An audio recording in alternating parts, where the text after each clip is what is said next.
the reclamation of our wildness is our access to unleashing our voice into the world without fear, to really be fearless and bold in our self-expression.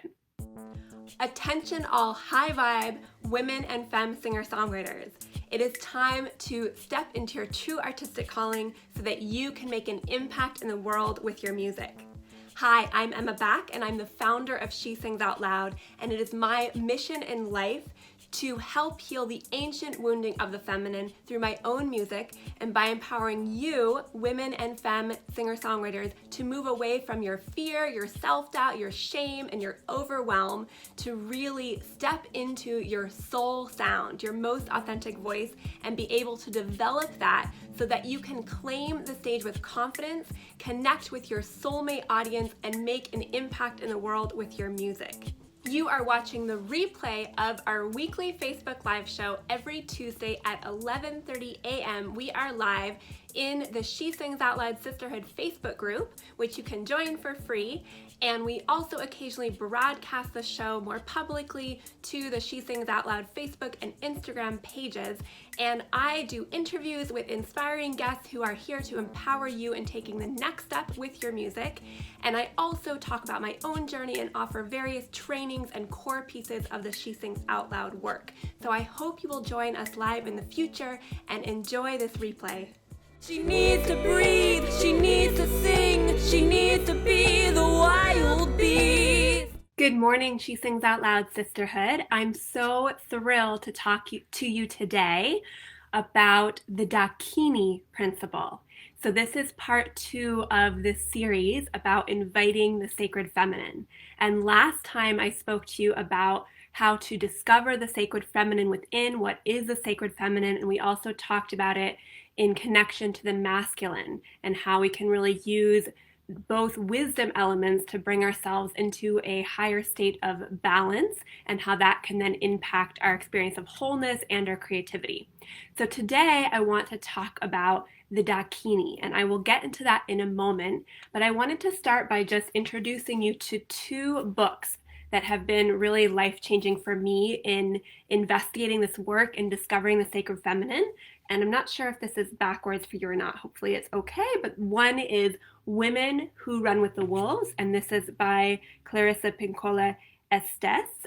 And it's a really wonderful book with different stories and myths from all kinds of traditions around the sacred feminine.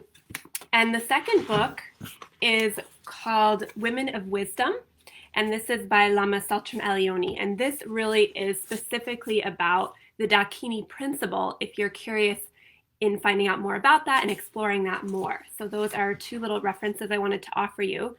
So in Women Who Run with the Wolves, Dr. Clarissa Pinkola Estes, she talks about wildness and how important it is for women to reclaim their wildness and how that's an innate part of our nature. So I wanted to start with that idea because I think it really leads into the Dakini principle and also how we can really be more self-expressed and more free in unleashing our voice into the world and everywhere in our creative process where we can show up with more integrity and more faith in ourselves.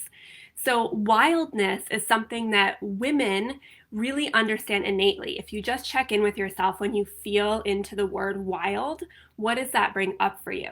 For me, there's an immediate sense of excitement, of ease, of a sense of something greater than me, but also of me. And I feel both a lot of energy kind of high up, this sort of inspiring, heart-expanding energy. And I also feel a lot of energy low down into the sense of roots and core.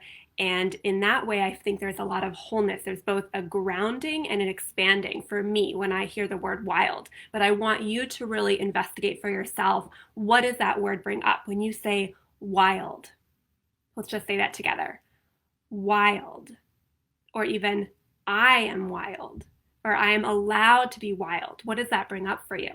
Okay, so I really think that if we really take the time to work with this word, we will find out a lot about our own feminine wisdom and where we've been maybe stuck or suppressing that part of ourselves and where we can unleash it. Just in sitting with that word and thinking about it, I think there can be some huge transformation.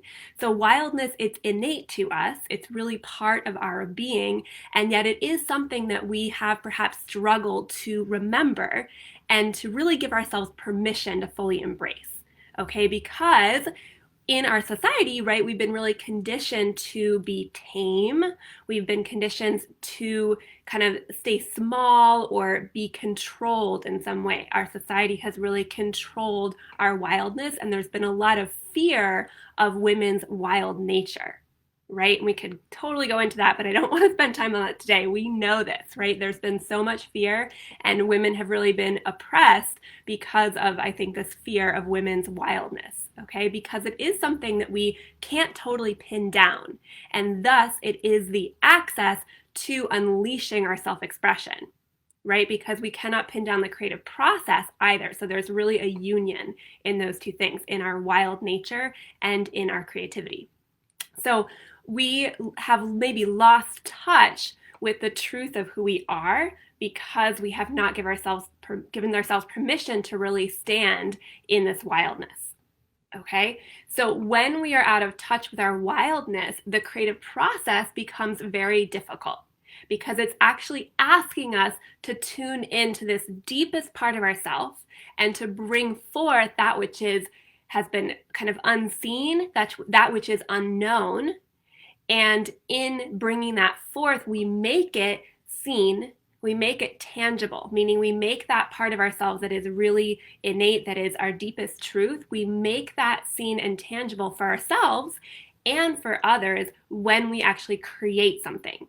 And this is why we can have so much fear, right? Because it's one thing to access this within ourselves, which in itself can be a whole journey and can be really challenging to access that deeper truth, what I call our soul sound, right? But then when we actually put that into a creative work, we are revealing it in a huge way.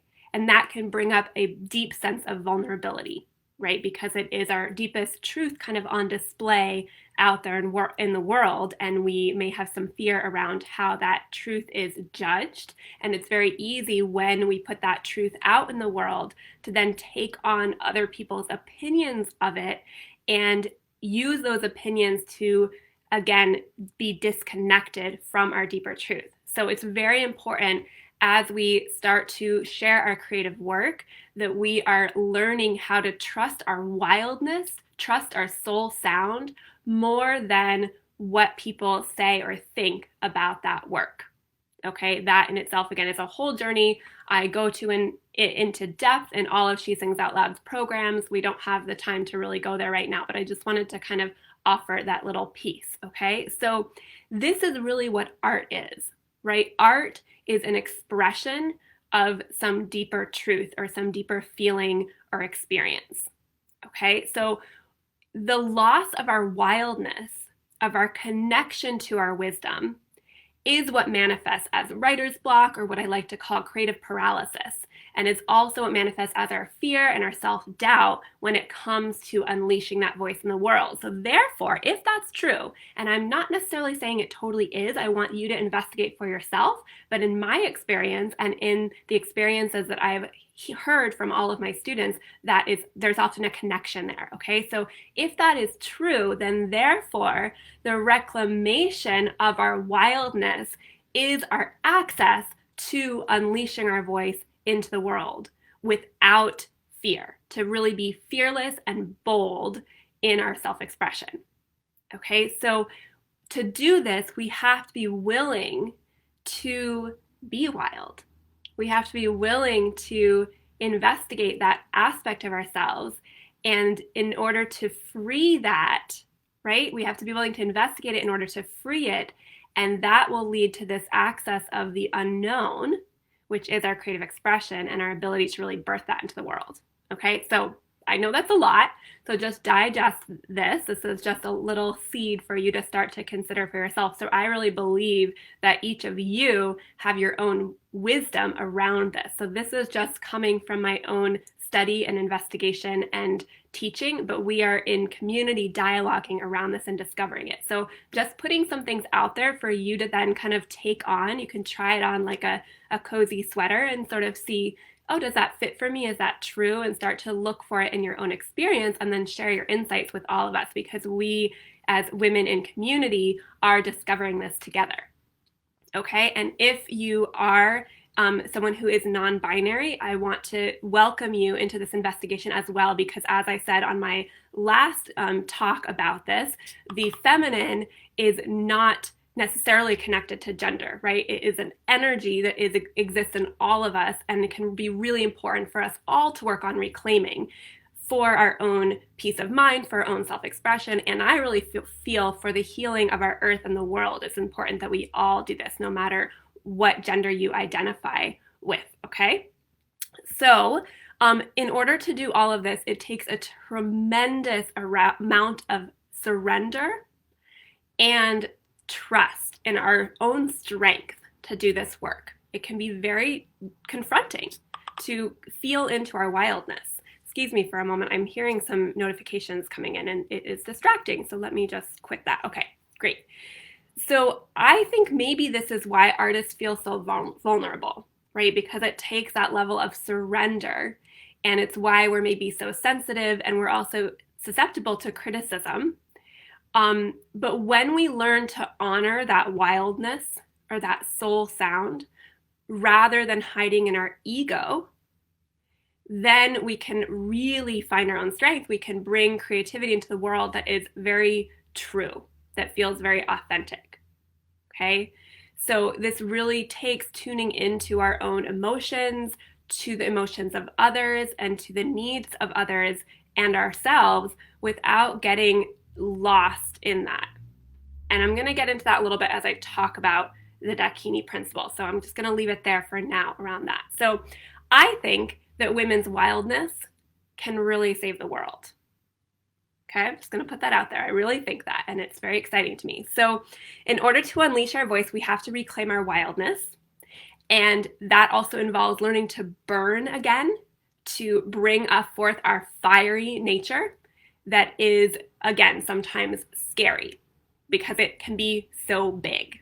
Scary for us and scary for others. So part of this journey is for you to be working on giving yourself permission to expand and get as big as you can be. Okay? And we also need to embrace our creative side as well as our destructive nature, because both of those things can happen when we're talking about wildness. And I will get into that in a moment. Okay? So this has to do with not playing safe, and also releasing our attachment to our comfort zone. So we have to be willing to play and to dance in the unknown and really become interested in living on the edge or leaning into our edge, right? And learn how to kind of stand in that balance without getting swept away by the torrent of our own emotions. So that is, again, a tricky place. We want to lean into our wildness. We want to get big. We want to burn, but we want to watch how our own ego can kind of get out of control with that. So we want to sort of both lose control, if this makes sense, lose control, right, without kind of having it become this just emotional blast. Okay, because sometimes that's unhelpful when the story around our emotions takes over. We want to feel into the truth of our emotion and use our creative process to express the truth of the emotion, the real energy of it, the felt experience, without kind of getting lost in the story. So again, I think wildness can solve this dilemma that we often deal with, which is that we have big emotions and we don't always know how to channel those emotions in a way that is helpful. And that has to do with not, again, getting caught in the story, but just feeling into the raw experience of the emotion and having space for it, and then channeling that into our creative process. And so this is, again, for you to investigate where that line is between surrendering to the big energy that is part of you that can also involve big emotions, and also to not get so caught up and swept away that we are completely out of control. So this is, again, something that I could go into in more detail, but I just want to put it out there and have you just sit with that and consider that and take a look at what that might be for you. So We think that getting swept away in our wildness, or getting, I don't want to use the word swept away because we don't necessarily want to get swept away, but we think that surrendering to our wildness is losing ourselves when it can actually be our liberation. Okay, I'm going to say that again. So we can sometimes feel when we start to surrender to our wildness that we're somehow losing control or we're losing our ground, when in fact it can actually be our liberation because we are getting away from our comfort zone. So that which has been comfortable and familiar is easy to want to stay there. And this leaning into our wildness takes a real commitment and interest in that expanding and in finding that line between leaning into what is scary without really fully losing our ground. So you have to be responsible for where you are, for where your edge is in this. And over time, expand more and more into your wildness, again, without the ego taking over. Okay, please let me know how you're responding to this because these are some big topics and it can get a little confusing. So I'm just throwing a lot at you, and it's for you to just begin to investigate. So now we're going to get into how the sacred feminine can support us, because doing all of this alone can be really scary and can be really difficult. So we often need a sense of guidance, of inspiration, and a sense of really connecting into something that is beyond ourselves that becomes a lifeline for us so that we don't get too swept away. So first of all, I think we need community. So we need our sisters in song. We need either this community or other communities you're in to just kind of dialogue about this, because it really takes something to move away from the conditioned way of being or the way that society operates in relationship to the feminine, and to move into a new way of thinking and being around the feminine and the sacred feminine and your creative process. But beyond connecting to actual physical human beings, I think it can be really, really helpful to lean into the unseen forces, to connect with that which is beyond us, and to call on these archetypes and spiritual entities who can remind us of who we are on the physical, emotional, and spiritual plane, and help us to really connect with our true nature. And again, sort of find that balance between one foot in this world, in the physical realm, in our bodies, and one foot in more of the spiritual and emotional realm, where that unleashing of our wildness happens. But we have to be able to also ground it using our body into the physical world. And that is what our creative process can do, to channel all of that and to stay grounded. Okay, so we may feel inspired to call upon divine feminine, to call upon different archetypes and spiritual entities that are connected to the divine feminine. So for me personally, I've done a lot of different study and work in many traditions to investigate the feminine and have called on many different archetypes. I'm sorry if you can maybe hear out there, there is this loud squeaky truck that's suddenly going by. Oh, city living and having your recording studio in the city just happens sometimes. So apologies if you hear squeaking. I think it's gone now. So where was I? Let's see. So we want to really, I was talking about myself, right? So I've come from many different traditions and different studies. Primarily, I will say Buddhism and the Jewish traditions are where my personal study lies, although I've also done lots of reading of archetypes from different traditions. And my intention with this series is to pull in some guests who can speak more confidently or more clearly, have had more experience in traditions that I'm less familiar with. And so today I wanted to talk about a sacred feminine archetype from the Buddhist tradition, because that is my primary understanding and language. And she has perhaps been the most helpful for me personally in reclaiming my wildness and my willpower and becoming really fearless and unleashing my voice out into the world. So she has been invaluable as my guide to have the courage to do all of this, including just even speaking with you today. Okay, so I am calling upon her. And this is the Dakini.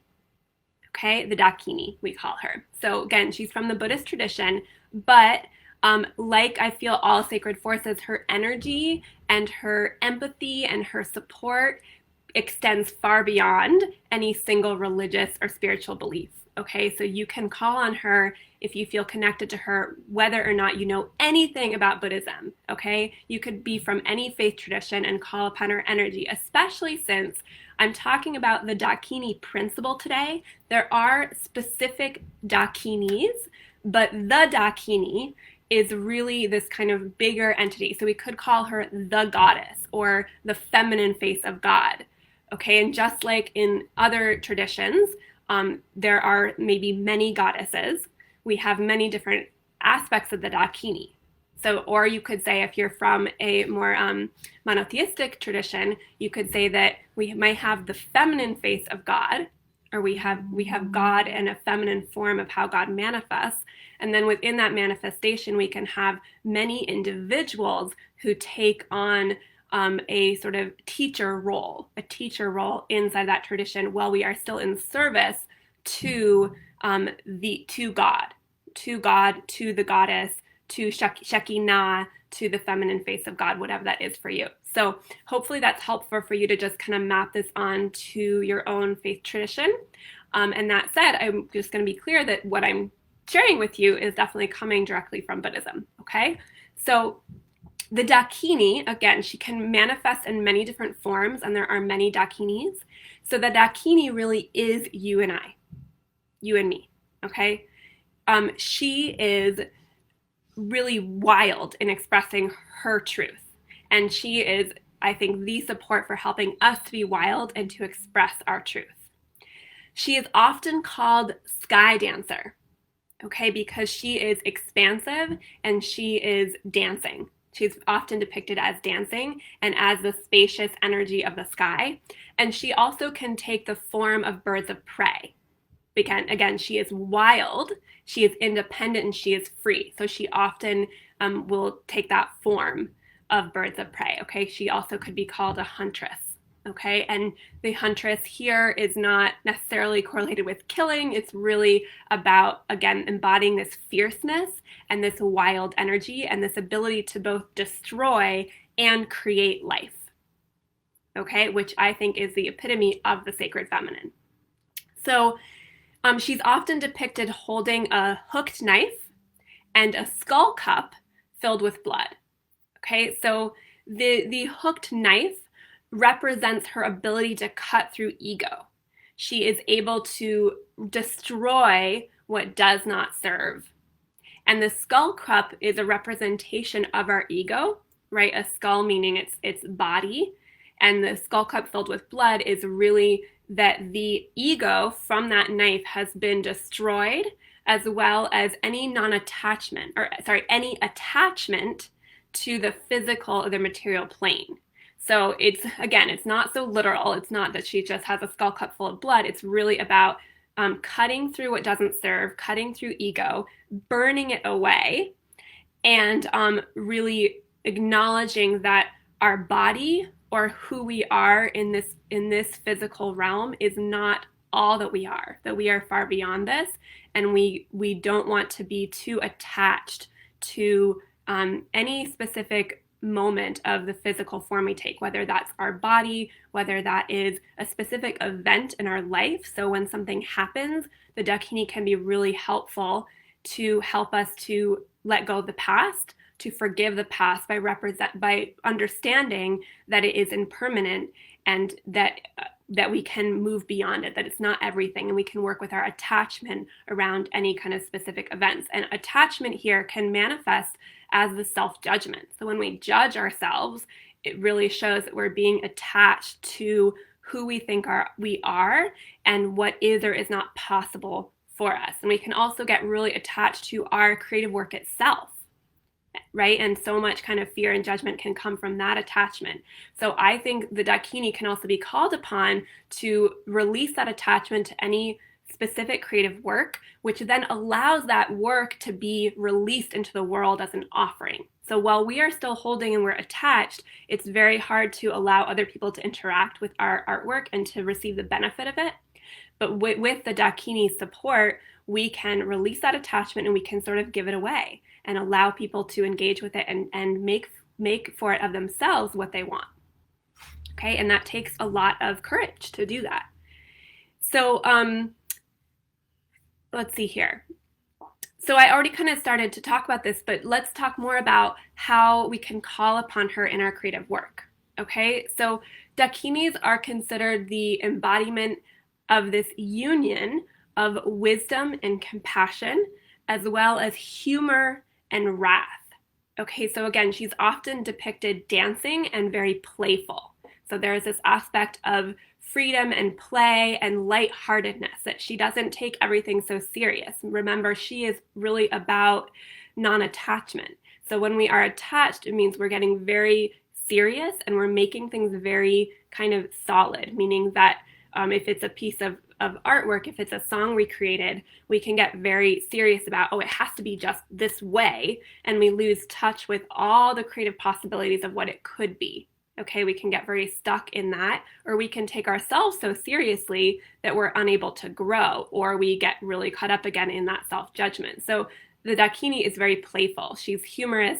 She is what allows us to kind of keep what I often say is this curious mind of a child, which is that we are, as we're creating, we're investigating what's happening rather than always thinking we know. We're inviting what is unknown to be born within us through this kind of playful, humorous investigation. Okay, and she can also help us laugh at ourselves, right? Laugh at what doesn't work. Again, instead of getting so judgmental with, oh, wow, like that song totally didn't work, you can actually laugh at it and go, huh, I can't believe, 3 years ago, whatever, I wrote this song and thought it was good. You can sort of laugh at yourself, or even in the moment when you're struggling with something and it seems like there's no way through, you can call upon the Dakini and have some humor about your own struggle, right? And how kind of intense maybe you're getting, or how you're making it so important that you're feeling trapped. Whereas you could just sort of start to laugh and realize that the creative process is all an investigation, and while you are down and struggling this moment, tomorrow you may have a breakthrough, and it's all a part of this huge, big, moving puzzle that is life, and that is definitely our creative work. So you can just return to a sense of ease and humor, and then you're able to really, I think, expand your energy and see possibilities where you weren't before. We can get so narrow focused, and the Dakini can help us kind of open up and expand the whole thing. Okay, so I mentioned that she is this union of wisdom, compassion, humor, and wrath. So I talked about the humor element. Let's talk about wrath, because that is a really tricky one, I think, and we can misinterpret it pretty easily. So in the wrathful emanation of the Dakini, the Dakinis manifest as this destructive force that fearlessly, with love, and that is the key, with love and compassion, fearlessly with love and compassion, cuts through what does not serve, and in doing so supports our own and all sentient beings' awakening. Okay, so the wrath does not mean that it is wrath and anger directed in a harmful way. It is wrath that is able to call out what does not work with fierce love and commitment to what does serve. So I think we see the wrathful Dakini whenever we're doing activist work that is really deeply about service, that is not just about making the other side wrong or staying in anger. And anger is helpful to a point, right? But then it can make us kind of get stuck. So the wrathful emanation of the Dakini can help us to really move from that place of anger to, with fierce commitment to what serves, to really breaking through what doesn't serve and creating something new and helping us to evolve. Okay, so that's one way I think that the wrathful emanation of the Dakini shows up. And then in terms of our own work, I think it can be literally just being able to go, oops, no, that song doesn't work, or that line doesn't work, or cutting through what isn't serving, and can really help us to then move into what does. So it's again an aspect of letting go. So sometimes we get so attached to a specific line of lyrics, whatever it is, and the wrathful Dakini can come in and go, you know what, I'm being super attached right now and I'm struggling, so let's just let that go and let's start over and see what's underneath all of that kind of stuckness that we've been getting caught up in. So that's kind of the one wrathful element. And then the other one is, again, what I already spoke to, which is this ability to cut through our ego. So with love and compassion, to really cut through our fear, our self-judgment, how we've stayed small, or how we've built ourselves up in this kind of false ego as a way to feel better, and can cut through all of that so that we can really be reborn in our own integrity and manifest how we desire to, and share our work, unleash our voice in a way that is really truly of the deepest service that it can be. So this Dakini's ability to cut through our ego is really vital for our creative work, and especially creative work that is authentic and that is of service. So we call upon her as well, I believe, when we are having this kind of fear of the blank page. We can ask for support in all aspects, okay, without this sense of our ego attachment, without any arrogance, without our debilitating self-doubt getting in the way. Okay, so the Dakini also, she invites us to look at ourselves clearly, and as I've been saying, release what doesn't serve.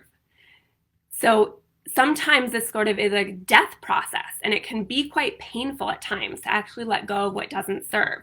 So we can call upon her in support when we know that we need to release something, especially something that has been hidden and then revealed itself and is perhaps maybe familiar, but something that's hindering our self-growth. And through her compassion and her destructive power, we can become reborn.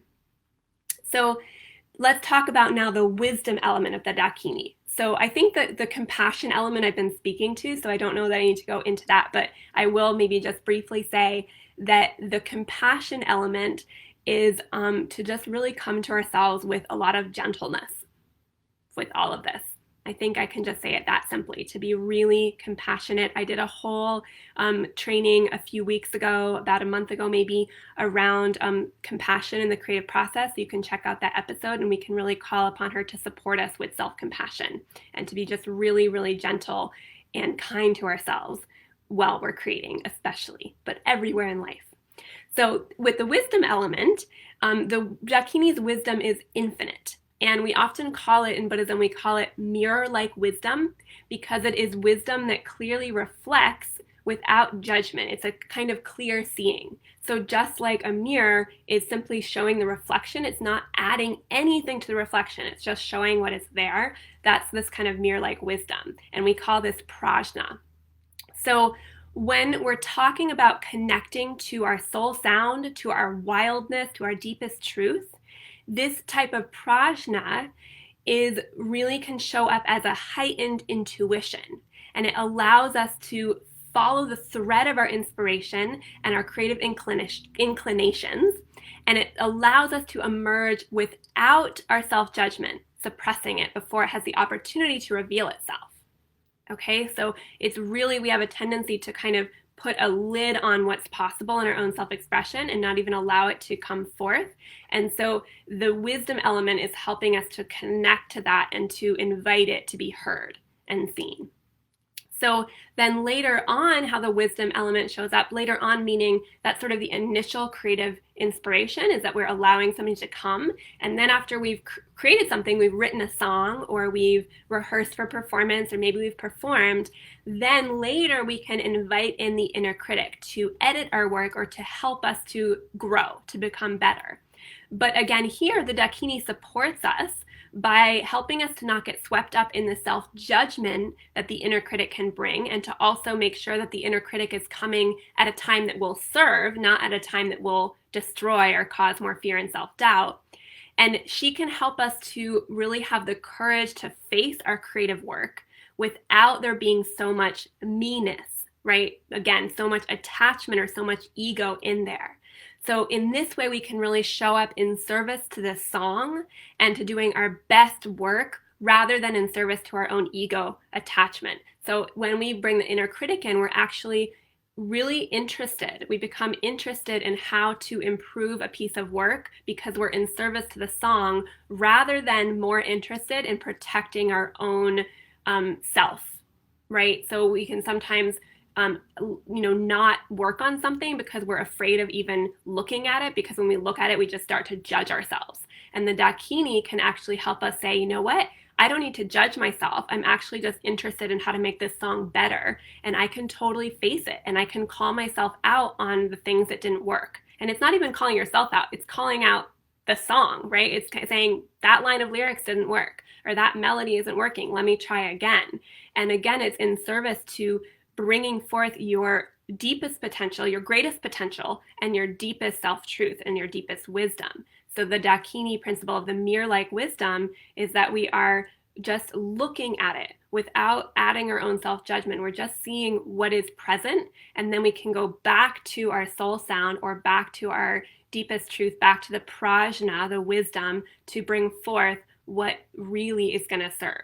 Okay, and this has to do with being able to grow as an artist, to not get so stuck in our self-doubt and judgment that we're not able to evolve because we're afraid of looking at what's not working.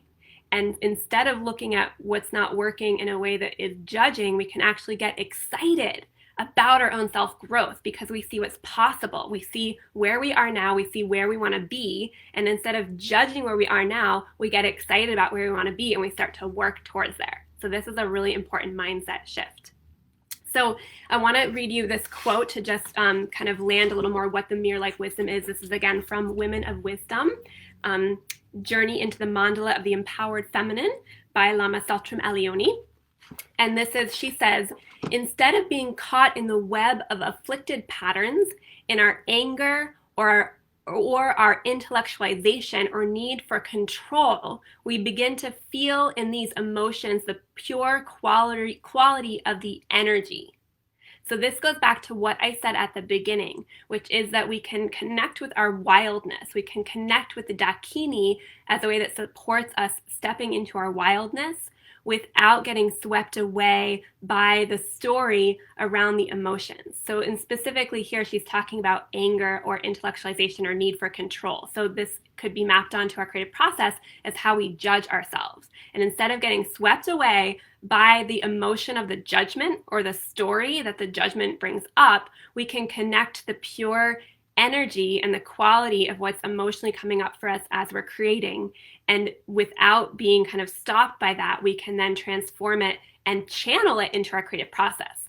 So this is kind of speaking to when the creative process gets emotional. So when we're so stuck in the judgment or the fear, or just feeling emotional because life is emotional, and right now there's a lot going on in the world, right? So when we're feeling those emotions, can we actually call upon the Dakini to channel that into our creative work, to connect with the pure energy of the emotion? And then when we do that, we are unleashing and embracing our wildness without getting swept away by the story and by the judgment. So the Dakini teaches us to honor our emotions without getting caught up in the story behind those emotions. So then we can fully connect to that pure energy. We can channel it into our creative process, and we can unleash our voice fearlessly and in a way that is wild and free. So I think this is what one of my students once said, is when the act of creating becomes healing instead of painful. So I will leave it there for today. My invitation to you is to investigate the Dakini principle and how that shows up in your own creative process, and to tap into your wildness and really look at where you can connect to the pure energy of emotion and channel that into your creative work, and release the ego attachments so you don't get stuck in the self-judgment or the story behind the emotions that are coming up. Much love to you. Have a beautiful week, and I will see you soon. Now of course she's coming out with a vengeance beyond doubt. She needs to breathe, she needs to sing, she needs to be the wild beast. I saw my shadow